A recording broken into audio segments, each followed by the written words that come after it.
Eu sou do Instituto Veredas, a gente é uma organização que trabalha para oferecer as melhores evidências para as decisões que a gente precisa tomar. Eu queria compartilhar com vocês aqui o que para mim parecem ser 6 ideias-chave para pensar em empregabilidade jovem, a partir das diferentes pesquisas que a gente tem feito, né? Então tem várias pesquisas sendo produzidas sobre esse tema, mas aqui eu queria meio que fazer um recorte entre elas e destacar 6 ideias que para mim parecem cruciais.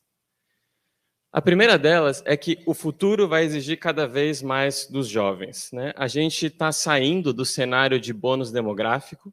Então, até em 2021, a gente tinha 24% da população jovem e em 2060 vão ser 15%. Isso quer dizer que a nossa juventude vai ter que ser cada vez mais produtiva para manter a sociedade, e isso significa que esse não é um problema dos jovens, é um problema da nossa sociedade. Como sociedade brasileira, a gente precisa pensar os caminhos da nossa juventude.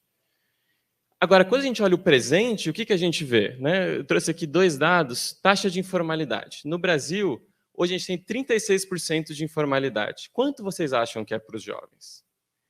Se a gente olha para os jovens, grupo total, são 41%.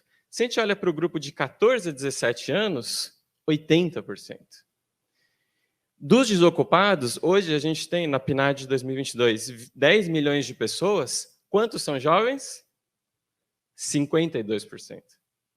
Então veja como o problema, né, que a gente tem é muito grande para a nossa juventude, que vai ter que responder demandas muito maiores de futuro.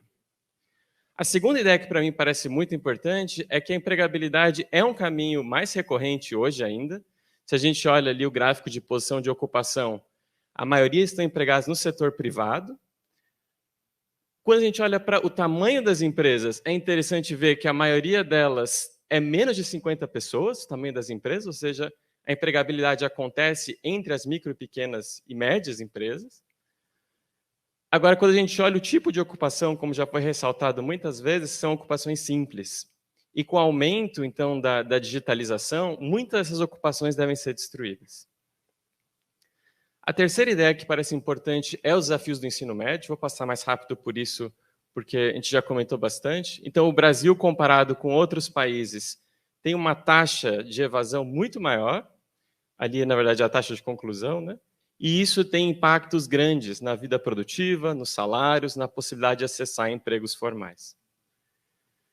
Quando a gente olha as políticas para acessar a primeira oportunidade de trabalho, de novo a gente vê desafios grandes, né? Se a gente olhar o lado do estágio, a gente comentou isso um pouco, as matrículas são na casa de 8 milhões, né? 8,5 milhões, entre os estagiários as porcentagens são menos de 10%. Quando a gente olha entre os aprendizes, e aqui isso foi comentado bastante, né?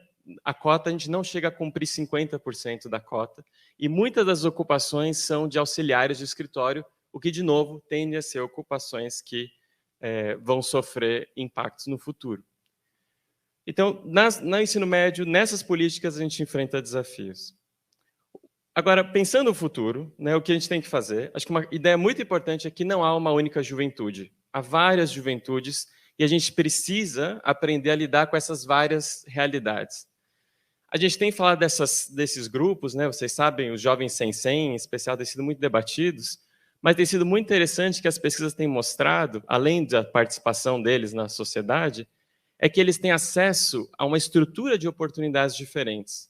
Isso tem a ver com as conversas nas famílias, isso tem a ver com as conversas nas escolas, isso tem a ver com a conversa nas comunidades, o acesso a políticas públicas. Então, a gente precisa aprender a lidar com essas estruturas diferentes, que têm reflexos de sexo e raça, mas isso revela tipos de desafios diferentes. Então, a gente tem que ter tipos de programas que atendam tipos de juventudes diferentes.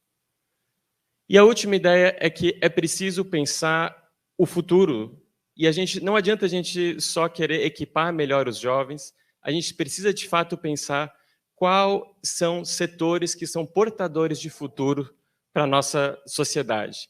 A pesquisa recentemente realizada com apoio de diferentes organizações apontou essas economias como promissoras, e eu acho que é só se a gente investir no desenvolvimento da nossa estrutura produtiva e econômica que a história da inclusão produtiva não vai ser mais de casos, mas de gerações e gerações que vão poder encontrar outras possibilidades. Muito obrigado.